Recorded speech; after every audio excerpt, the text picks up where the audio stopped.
Hey, welcome along, and my guest today is the author of the book Deep State Target. The subtitle's worth reading too. How I Got Caught in the Crosshairs of the Plot to Bring Down President Trump. And if you watch a lot of the media, read a lot of the big mainstream newspapers, you'll be thinking, hey, that's crazy talk. And what makes this book such a great read is because most of us would think that was just crazy talk until the slow dawning realization that we're in the middle of a terrible setup. My guest today is the man who was at the center of that setup, George Papadopoulos. George is an ex-convict. He's actually served time in jail for a phony baloney non-crime, the crime of misremembering to the FBI, which in fact should not exist as any crime at all. When they can't get you on anything, they get you on misremembering, and as a result, George went to jail for a fortnight, but he got 2 days off for good behavior, so he was out in 12 days, and we are thrilled to have him with us. George, I'd like to ask you, because basically it's because of your involvement with the Trump campaign that all this happened to you. And you were very unusual because you were working at a Washington think tank, and you saw Donald Trump come down that escalator at Trump Tower in June 2015. And unlike a lot of swamp dwellers, you were pro-Trump from that first appearance, correct? That's absolutely correct. I was working at the Hudson Institute from 2011 to 2015 as a research associate with swamp creatures like Doug Feith, Seth Cropsey, Scooter Libby, who obviously were running the White House and the Pentagon under 3 administrations before Obama. And by 2015, by the summer of 2015, obviously we were in the middle of a presidential campaign season, and I was reviewing all the candidates. And I saw one candidate who had a clear, concise, coherent message that none other candidate really had. And it was about trade, immigration, and security. Trade, immigration, security, trade, immigration, security. Tangible concepts that people can grasp onto and which affect everybody's wallets and livelihoods. And when I would hear people like Marco Rubio, who I think is an articulate person, and Jeb Bush talk about the United States as the shining light on a hill, you know, that's fine when the economy's booming, when ISIS isn't rampaging through the Middle East, when immigration is not unfettered the way it was in 2015, but that's not what was happening. We were in the middle of a, you know, probably an existential threat in this country that Obama was not dealing with because of these 3 economic and security issues that I just detailed. And I remember I told my colleagues at the Hudson Institute, I think I'm going to leave and I'm going to either join a campaign or I'm going to move to Europe, where I had my fiance at the time, and I was going to join an energy consulting group. But would you recommend I join the Trump campaign? And they said, are you crazy?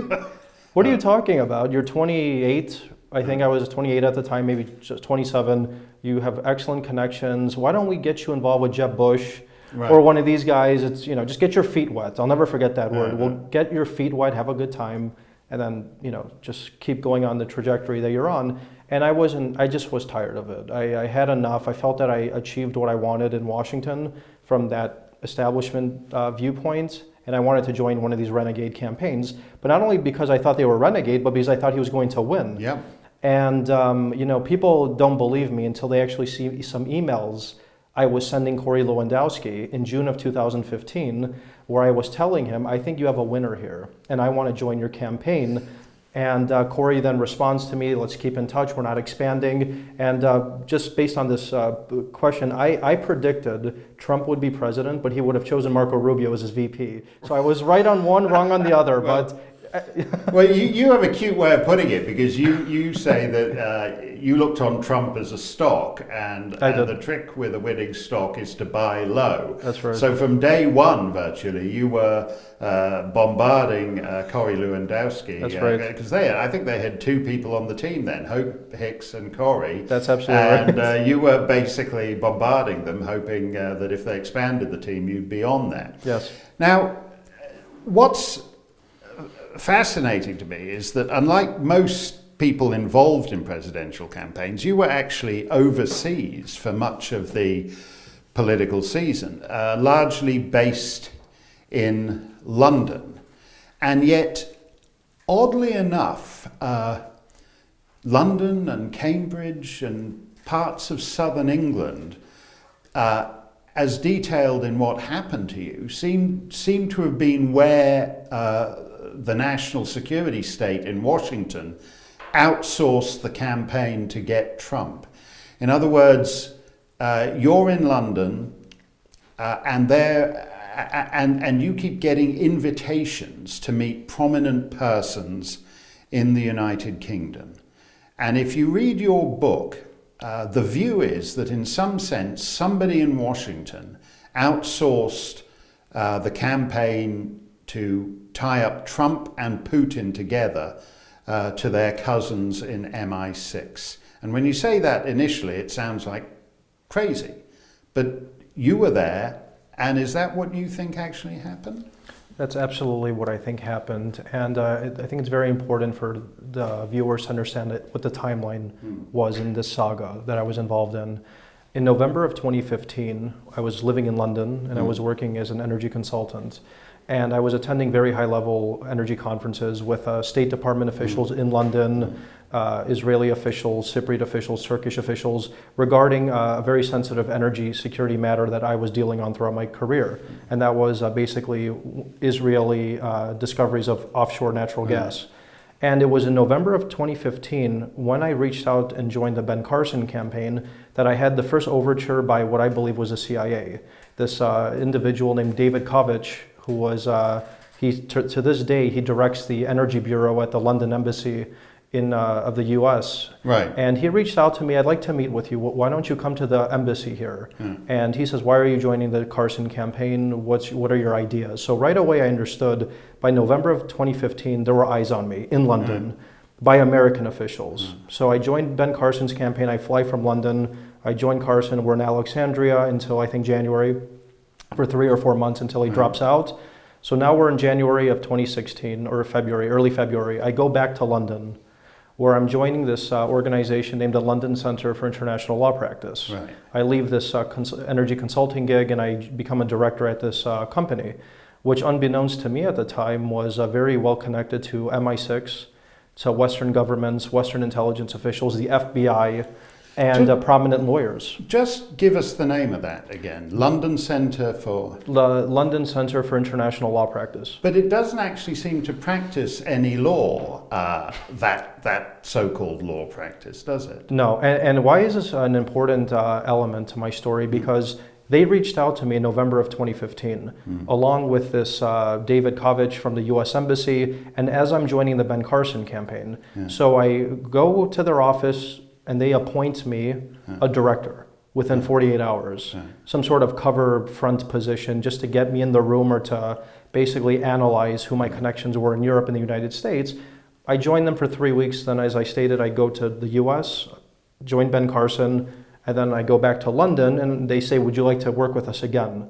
I said, sure. I come back, I become a director again, this nominal position, where I'm meeting, Saudi Aramco officials, very high level. Right. The Financial Times, I remember, was reaching out to me, meeting with me. Ed Butler, I believe his name is. He's one of the top correspondents for the energy department in the Financial Times. And it was a very swanky type of crowd, but I never understood what I was doing because it didn't practice law. Right. And why is this place so important? Because when Donald Trump's campaign finally told me they're expanding after this 8 months of back and forth between myself and Corey Lewandowski, I told him, hi, I'm in London, but I'd like to come back to the United States. And I notify my colleagues at this organization in London, I'm leaving. And they were furious. Furious. And it was at that point when I was introduced for the first time to a woman named Arvinder Sambe. And this woman is very important. I was taken by my hand, basically, by another director, this individual named Naji Idris, to an office which was adjacent to our office. Right. And he said, this woman, Arvinder Sambe, and her colleague Martin Polaine, if you simply Google these people, you'll see they're connected to MI6, FBI, and even the Australian intelligence services. Yeah. She said, "Oh, you're Papadopoulos, and I've understood you're joining the Donald Trump campaign. It's sad that you're leaving us, but before you go, you should come with us to Rome on a business trip, because we have very important officials there for you to meet, and they're probably going to help you on the Donald Trump campaign." So this organization, this woman, Arvinder Sambe. Now she's officially a QC, a barrister in London, something like that, isn't she? She is, I don't know her official title, but I know that she worked with Bob Mueller directly after 9/11 on terrorism cases. Right. And she ended up introducing Alison Saunders, who was the equivalent of the Deputy Attorney General of the UK, to Bruce Orr at this infamous Dinner of the Orrs, which is currently under investigation by Congress. Right. And she also just happened to be the individual who encouraged me to go to Rome, where I met with a man who probably changed my life forever, Joseph Mifsud, at a CIA, FBI spy school named Link Campus. Now let's talk about him, Joseph, because one of the funny things about the way you're being set up is you're a guy, at that time you were in your late 20s, most of your adult life had been with the Hudson Institute. Yes. In a, not terribly prominent position. You fly to London and you suddenly find you're the most in-demand guy in town. And what's striking about this so-called, whatever's going on here, there's a lot of British subjects involved in it. Joseph Mifsud is Maltese, Alexander Downer, who we'll come to, is Australian. And on the face of it, it seems that there's a fairly elaborate in other words, at some point, someone in Washington decided they were going to backdoor their way into the Trump campaign by using sort of semi-spook or full spook connections they had in the world of MI6. Why on earth would they take that decision that early in the campaign, as it were? It's very interesting. Well, probably for a couple reasons. One, I was living in London, so it was obviously much easier to spy on an American outside of the U.S. jurisdiction. Right. And as you stated, you outsource intelligence. I was clearly known already to various intelligence groups by that point, because I did have extremely high connections in the Middle East and in the energy sector in Israel and Cyprus. And for many people, maybe you would understand this and you would appreciate it, when you're on a first-name basis with the president of Cyprus, as I was, and dealing with a very sensitive matter regarding the energy collaboration between Cyprus and Israel, at a moment when the Israeli relationship with Turkey collapsed, MI6 and which has a very keen interest in promoting and keeping their bases on Cyprus. Oh no, that's a big... It's that, for me, would be the two reasons why the British and the MI6 would be interested in learning more about me. But I suppose what I'm asking here is that Rush Limbaugh, for example, I think Rush was the first to make this point. Rush suggested that you were the mark. And it's easier to nail the mark when he's in a foreign town. Because on your home turf, you grew up in Chicago. If you were in Chicago and you got a call from the governor of Illinois saying he wanted to have dinner with you, and then 2 days later the Attorney General of the United States said he wanted to have dinner with you, and then the Secretary of State wanted to have cocktails with you. You're on your home turf in Chicago, and you think something weird is going on. Absolutely, here. Yeah. When you're not on your home turf, when you're thousands of miles away in a foreign capital, it takes you a while to figure out something strange is happening. That makes sense, and I agree with you. Mm-hmm. And of course, that's why I mentioned, because I was in London, it was much easier to create this spying operation against me. And when I met Mifsud, actually, for the first time after this organization encouraged me to go to Rome, I met Mifsud, just to be clear, at a school named Link Campus, which is a CIA, FBI training ground. Yeah. which David Ignatius of the Washington Post has written extensively about, and he himself attended a CIA symposium at this university in 2004. So a lot of the characters involved in Spygate actually were affiliated with Link Campus, including Michael Gaeta, who is currently under investigation by Horowitz. He was the FBI's liaison in Rome. Steele, Mifsud, London Center for International Law Practice, FBI, CIA, Italian intelligence, MI6. They all were affiliated at this campus, and George Papadopoulos was just encouraged to go to this school, which just recently, and this is why it's such a pleasure to be talking to you right now.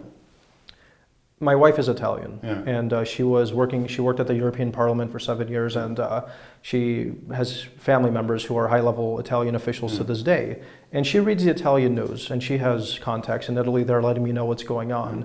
And what the new information is that came out recently about Mifsud, in my introduction to him, are two very fascinating points. The first is that Vincenzo Scotti, the former Italian foreign minister, who was also a rector at this university, he introduced me to Mifsud. So right away you could understand that this was no ordinary passing off to somebody. And the second is that Mifsud's lawyer last week in front of the Italian media stated that Mifsud was forced to introduce George Papadopoulos to imaginary Russians and create this bizarre scenario that we found ourselves in moving forward. So from the beginning, it looks like this was an entrapment operation designed and probably coordinated by either British intelligence or the FBI using the Italians initially. Well, let's break that down a bit as to how they got you, because Joseph Mifsud, he's a Maltese fellow who I think got a degree, as you point out in your book, got a degree in education at Queen's University, Belfast. And yet has somehow wound up as an incredibly well-connected person.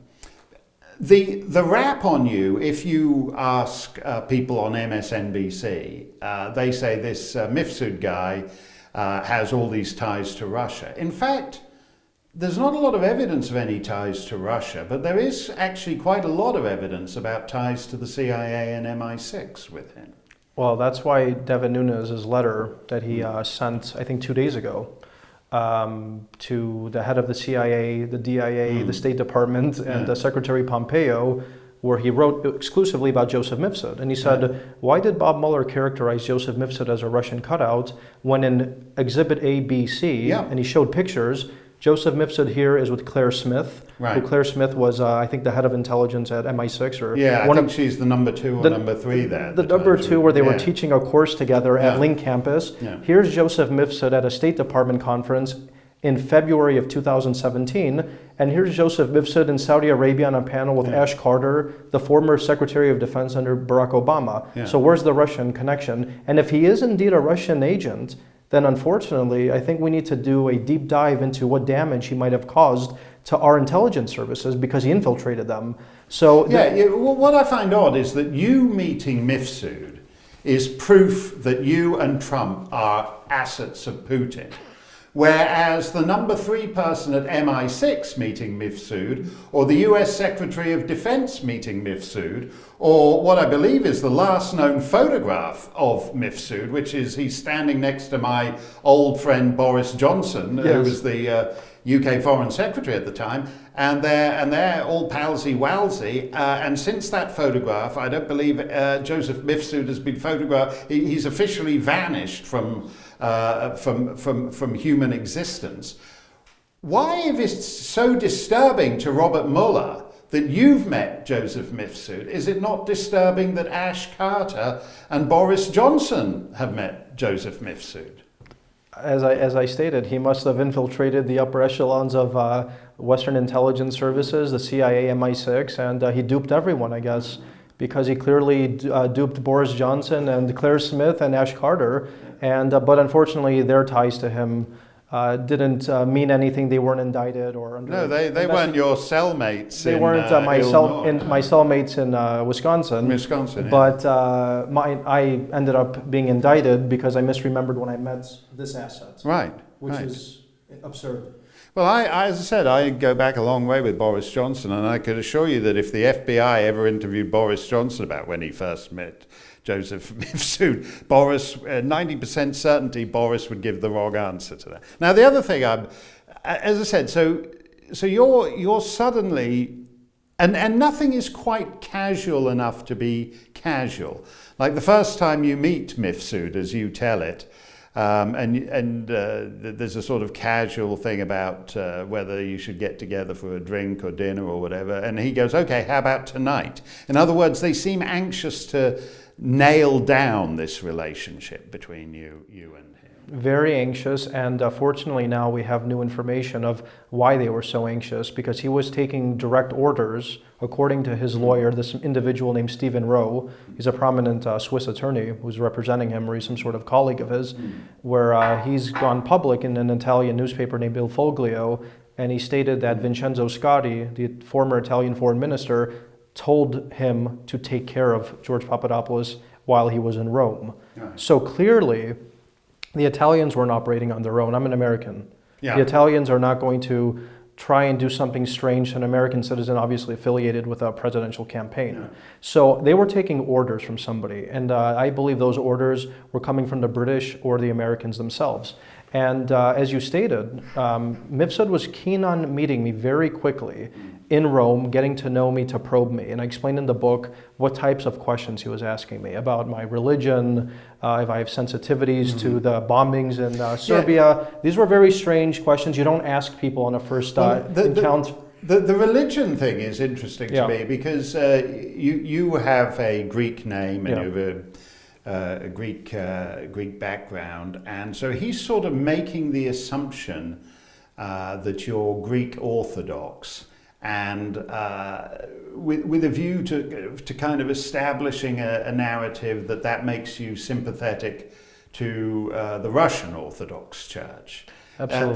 That's basically how they're trying to set this up. They're trying to do that, and they're just looking into everything, trying to see if I have any sympathies whatsoever. And at that moment, as I explained in the book, Donald Trump was very vocal about wanting to have some sort of meeting or working relationship with Vladimir Putin in Russia. So I, as a foreign policy advisor with absolutely zero contacts in Russia, let alone a government official, Joseph Mifsud out of the blue becomes my starlight, my darling, who says, I could connect you to the Russians. So the one man I meet at a CIA school in Rome decides he's going to be the middleman between myself, Trump, and the Russians. Right. And then, of course, the subsequent meetings I had with him in London, where he introduces me to the imaginary fake niece of Vladimir Putin. Yes, he's very sportingly introduces you to the niece of President Putin, who turns out to be no. Now tell us about, because this is, one always suspects that the CIA are not as good, because the historic record is not favourable to them. They miss everything. They miss the end of the Cold War. They miss the Russians going into Afghanistan. They miss the nuclearization of Pakistan. They miss everything. So, in a sense, it kind of confirms one's biases against them, that they get some guy to set you up, and he basically sits you next on the banquette next to some dolly bird he's trying to pass off as Putin's niece. Did you ever believe she was Vladimir Putin's niece? Well, here's where it was very initially when he said that, I didn't believe him. But here's why this is. Why I'm even more suspicious of the company, the London Center for International Law Practice, because I went to the company, the director, this man Naji Idris, and I said, this guy Mifsud wants to meet with me again. And he's telling me, as the niece of Vladimir Putin, he wants to introduce me. Who is this guy? Is this legitimate? And the company said, yes, it's her. And yes, he's connected to the family. So this company was in on whatever this operation scam was. Right. Because I assumed they vetted whoever Mifsud and this person was I was meeting. Because of course, you're not going to go on a random meeting with somebody that you just met in Rome unless he's vetted, especially in the work I was doing. And I expected my company to have done that. So I go to this meeting, and as I stated in the book, It's a beautiful young girl. The professors, we'll get to the other professor who introduces me to beautiful women. Sit down, very beautiful girl. She barely speaks English. And Mifsud says, this is going to be your key woman. She's going to introduce you to the world. And she's already contacted the Russian ambassador, and he knows all about you, and he wants to meet you next week. So I was thinking, okay, this is very interesting. I have no Russian connections, no Russia contacts. I'm a foreign policy advisor on this campaign. Trump wants to work with the Russians, and now I'm meeting with somebody who's telling me the Russian ambassador wants to meet with me as well very soon. So I was buying it initially until I started to have these very suspicious encounters moving forward by Western intelligence organizations, including the Australians, for the first time. And I could get into the last meeting I had with Mifsud in April, where he tells me the information that he did. Well, there's a pattern to them, because you keep getting, essentially, a certain proportion of your life becomes taken over by being invited to have cocktails with prominent middle-aged men who all have some little hottie to sit next to you. It becomes a pattern. And I'd like to ask you about another old friend of mine who surfaces in this story, Alexander Downer, who was the foreign minister down under for many years. When he was, this is a photograph of me with Alexander Downer. That's Alexander Downer on the, I think that's the far right as you're looking for it, and me in the middle. And George in his book describes Alexander Downer as looking rather like Elvis Costello. I don't particularly see it, but that's Alexander Downer with me down under. And and then he retires as a foreign minister, and he becomes Australian High Commissioner in London. And you're about the only American on the planet who actually knows what a High Commissioner is, because it's not a term that's used in the US. But it's essentially because there's not a lot of friction between London and Canberra, it's essentially a ceremonial post. You're ex officio on the board of the Imperial War Museum in London. The Queen sends a coach and 4 horses to bring you to the palace, as opposed to a coach and 2 horses, which the American ambassador has to make do with. You go to the cenotaph and lay a wreath on Remembrance Day. And yet the Alexander Downer you meet is aggressively partisan and political from the moment you arrive in that West London bar. And I'll add one more thing about Alexander. It's as I said, it's essentially a ceremonial position in London in many respects, and it's quite a grand one. He goes to Buckingham Palace to give the Duke of Edinburgh his Australian knighthood and all the rest of it, and yet. And it's a place where he's very well connected. He spent much of his boyhood there, where his dad, Sir Alexander Downer, was the High Commissioner in the 60s and 70s. So he's a big guy in that circuit, and yet out of the blue, the Australian High Commissioner wants to meet you. How does that happen? That's a great question. By mid-April, so let's look at the timeline. Mid-March, I'm at a CIA FBI school where I meet Joseph Mifsud for the first time. Late March, I'm meeting the fake niece of Vladimir Putin with Joseph Mifsud. By April 15th, the Australian government reaches out to me for the first time to meet for drinks and chicken wings, actually, at a pub I used to attend in Kensington. Not too far, actually, from where I ended up meeting Downer with this young lady named Erica Thompson, mid-30s, relatively attractive Australian diplomat. A supposedly sort of mid-level person at Australia House, but not someone terribly prominent. Not terribly prominent. She's probing me a bit, but I would laugh about it, because at the time Trump was this renegade. A lot of the headlines around was that he was kind of this madman who was not going to win. So I didn't think too much of it when she was telling me that Australia views him as a pariah, and that if he... Now, did she actually say that? She did say that. Now, and did she represent that to you as her view, as just a low-level person, mid-level person at Australia House, or as the view of the Australian government? Well, she was an Australian government employee meeting with an American who was affiliated with a presidential campaign. So I assume she was speaking on behalf of the government, especially during a first meeting where we're not friendly. I don't know her, she doesn't know me. So there's no reason for her to be talking about her own personal opinion, considering we weren't friends. So I took it as, I chuckled it a bit. I thought it was tongue-in-cheek, and she was being a bit facetious. I didn't think too much about it until 10 days after this initial meeting with the Australians with Erica Thompson. Joseph Mifsud at a 5-star hotel in front of probably 50 people in a dining hall decides to tell me in an open space, "Hey George, I just came back from Russia, and you know what I learned? That the Russians have Hillary Clinton's emails." And I said, "What do you mean, Joseph?" He said, "They told me," and he was pointing themselves. I never heard who, when, how, except that the Russians have thousands of Hillary Clinton's emails. I also never heard the word Podesta or DNC. So what I thought was happening there was that this person was validating a rumor which had been circulating in Europe that Clinton's private sector or her State Department of emails might have been hacked, and that this person was validating a rumor that other people were openly speculating about. I didn't know what to think because by the time that he told me this information, he introduced me to no one.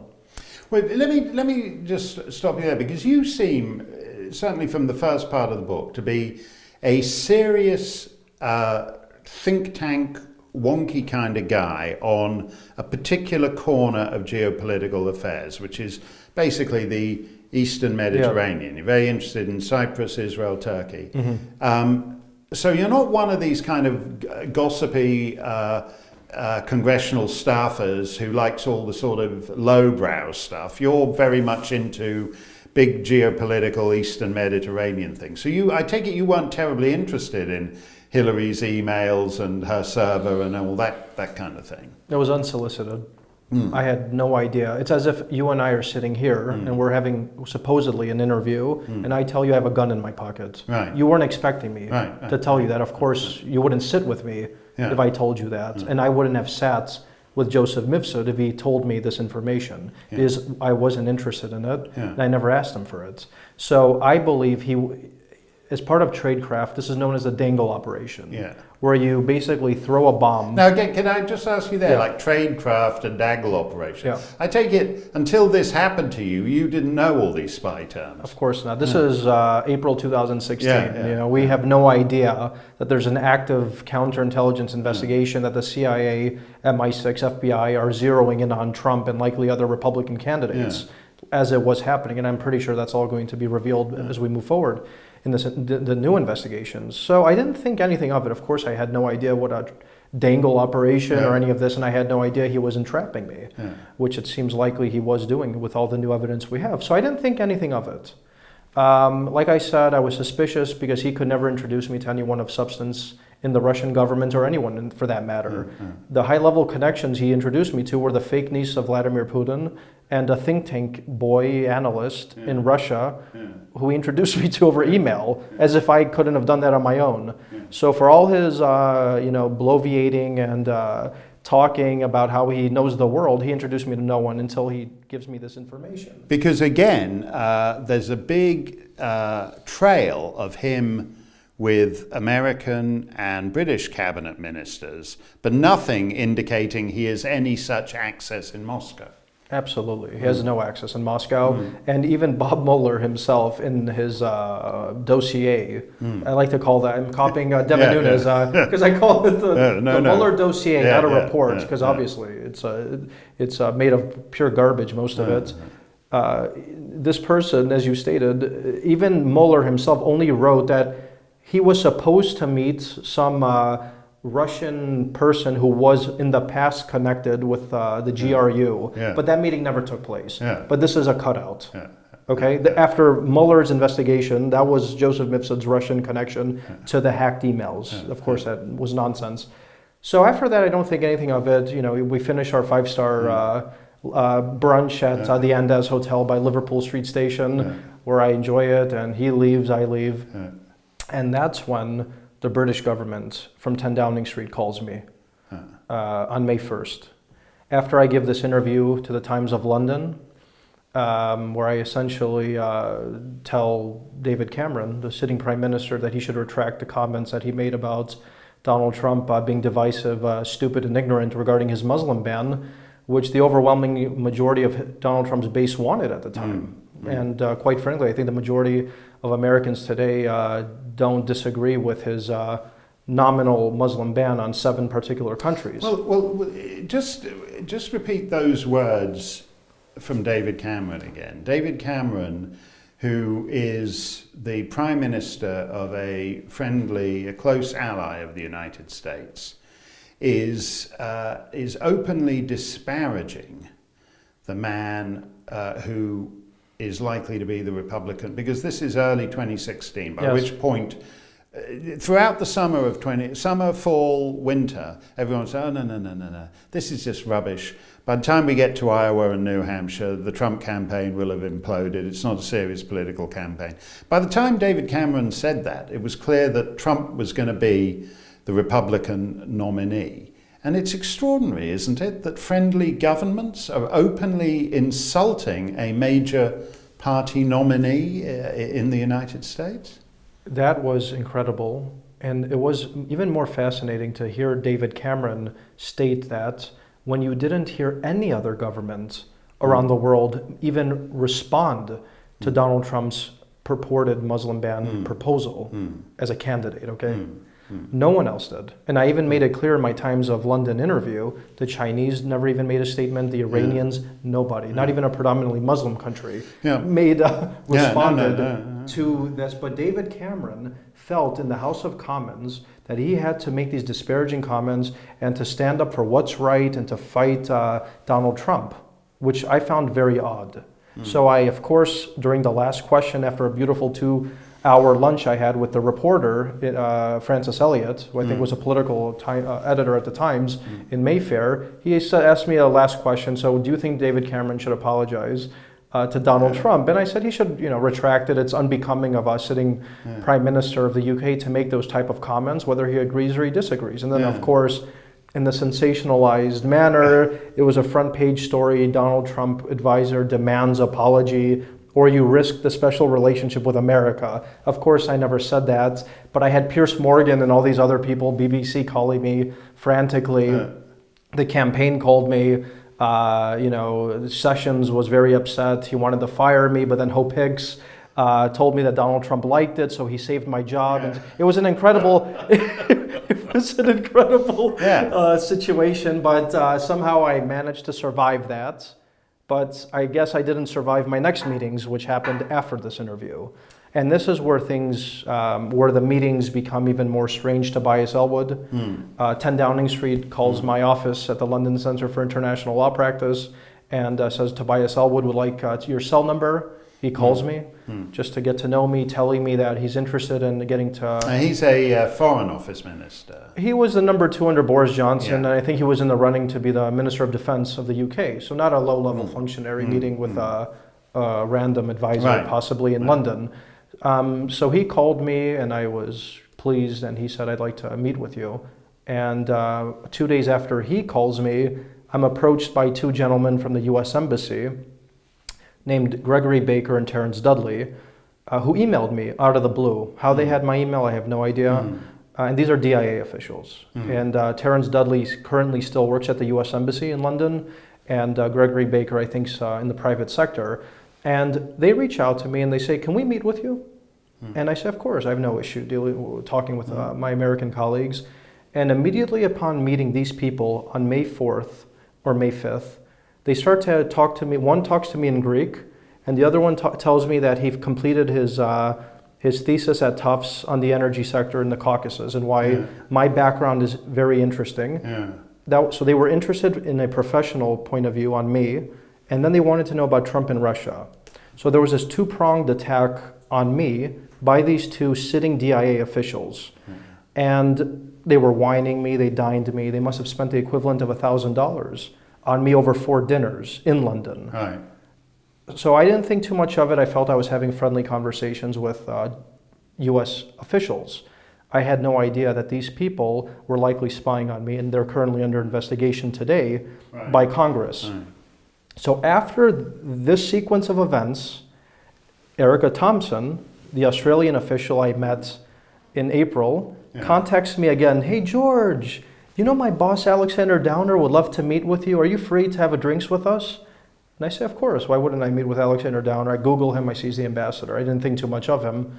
I go there, and as you suggested earlier, his behavior was very disturbing.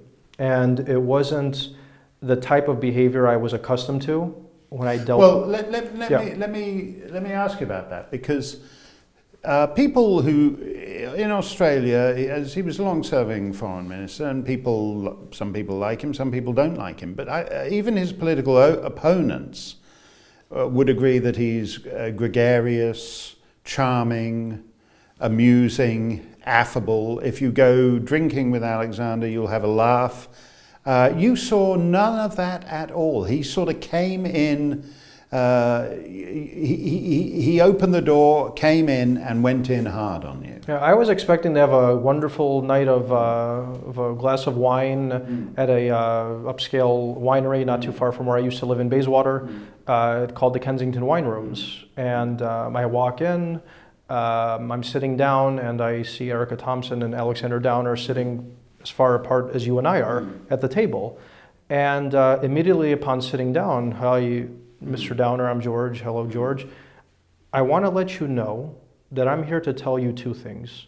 You and your boss, Donald Trump, should leave my good friend David Cameron alone and don't ever talk about him again. So immediately upon sitting down with this individual, he begins to castigate me.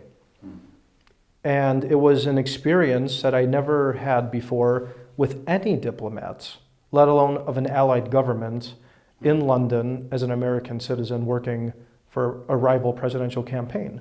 And I told him, what do you mean bothering your friend David Cameron? He says, your quotes upset people here in London. And I said, my quotes are comparable, or a response to something David Cameron should not have said. And immediately as I said that, he pulls his phone out like this, and I'm going to describe to you how I described it to the FBI, Mueller, and to Congress, okay?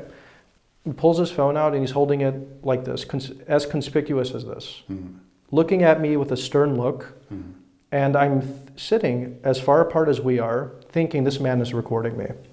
Or he's spying on me, or there's something going on that should not be going on. And is the only reason you don't say, are you recording me, is because he's the High Commissioner and he's a big shot, and it's you wouldn't expect it. It's one of those experiences where you feel you're in the Twilight Zone, where you think you know what's happening, but you feel that your mind might be playing games with you. And I didn't want to embarrass him and tell him, will you stop doing what you're doing with your phone? Because he wasn't texting or looking at his phone. No. It was, as I just explained it to you. Well, again, my memory of him is, I can remember, is that he's actually not one of those guys who's permanently checking his texts when you're having a drink with him. The only time I was just thinking about it, the only time I can remember is one time I made a joke that he kept making references to Burkina Faso. And I said, what are you on about? You don't even know who the foreign minister of Burkina Faso is. And he got out his BlackBerry, which is how long ago this was. He got out his BlackBerry and looked up who Burkina Faso on the BBC website. So he's not. You had to actually ask him a specific question for him to consult his BlackBerry. So this idea that he's sitting there talking to you, holding this thing up like that, is deeply bizarre. Incredibly bizarre. And we were there to talk about everything except the U.S.-Australia relationship. Well, that's the other thing that in your account, it's like you would have no idea from the account you give that he is in London to represent the interests of government of Australia. Australia never arose, as far as I can tell in this conversation. The only thing I remember he stated about his home country of Australia was that the U.S. has a base, or are looking to have a base on Perth. And I remember the name Perth out of his mouth. I have no idea what Perth is. I just remember it's big town on the Indian Ocean in Western Australia. That's the only thing I remember.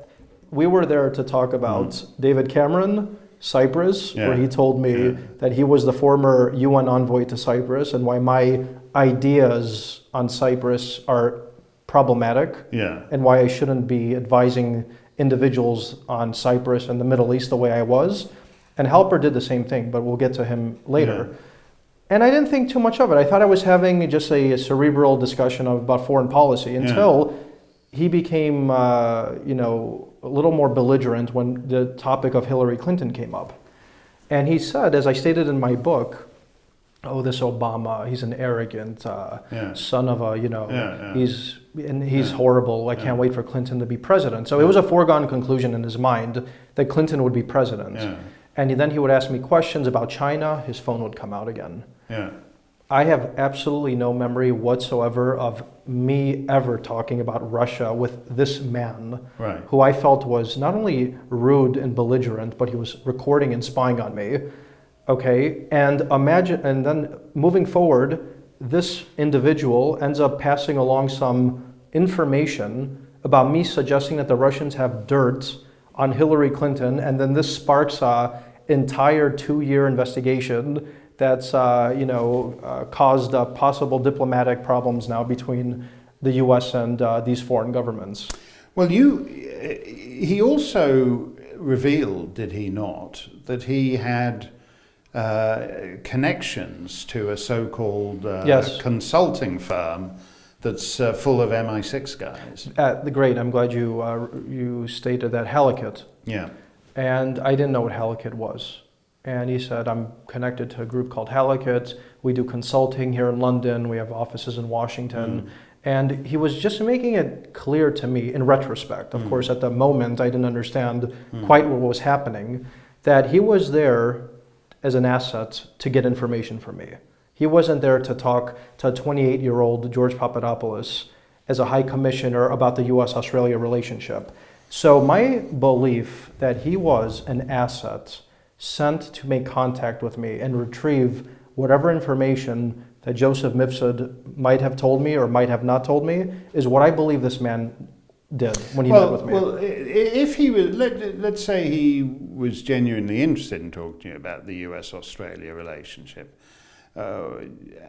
He's the High Commissioner. As you said, you're a 28-year-old man about London. Why didn't he just say, why don't you pop in to Australia House at 11 o'clock on a Tuesday morning and we can talk about these? There's nothing normal about this encounter. And is it your position that, in a sense, this whole dance is a way of getting you to reveal that you've got Russian ties? The idea is that Mifsud tells you the Russians have got Hillary's emails. You tell the Australian High Commissioner that the Russians have got Hillary's emails, and suddenly they've got a Trump campaign official colluding with Russians. Is it in other words, you're being dangled the line? Your job in that Kensington wine rooms is simply to recite the line to Downer. Alexander Downer gets it on his telephone, and then some guy in Washington can say, oh, you never guess what happened. The Australians have just sent us this remarkable cable saying that a Trump campaign person has heard from the Russians that they've got Hillary's emails.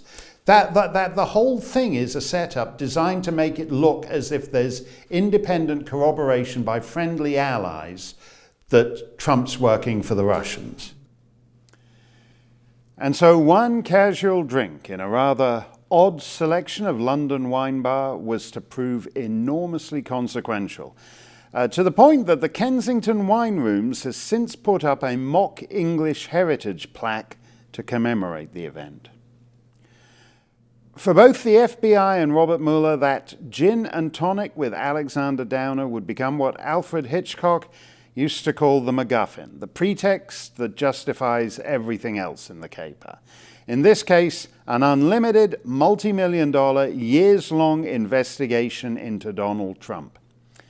In a recent tweet, Alexander Downer characterized speculation about his meeting as fun. But it wasn't fun at all for George Papadopoulos and his wife, all of which we'll explore in part 2.